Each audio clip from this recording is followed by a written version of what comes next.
సమూహం వెంబడించింది, శిష్యులు వెంబడించారు. 12 మంది అపోస్తలులు ఉన్నారు.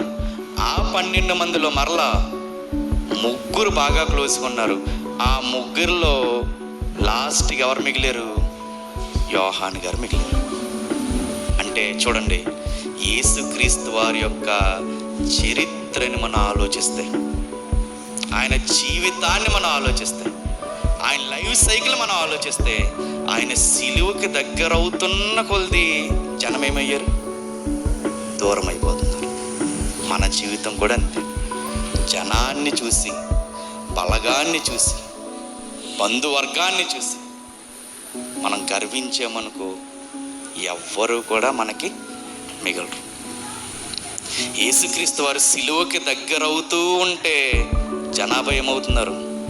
తగ్గిపోతూ ఉంటున్నారు. సమూహం వెంబడించింది, శిష్యులు వెంబడించారు, 12 మంది అపోస్తలుని ఏర్పరచుకున్నారు.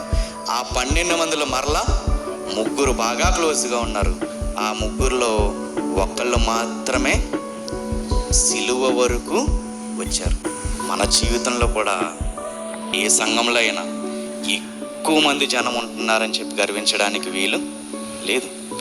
జన సమూహంలో ఉన్న వాళ్ళందరూ శిష్యులు కాలేదు, శిష్యులందరూ అపోస్తలులు కాలేదు, సన్నిహితులు కాలేదు.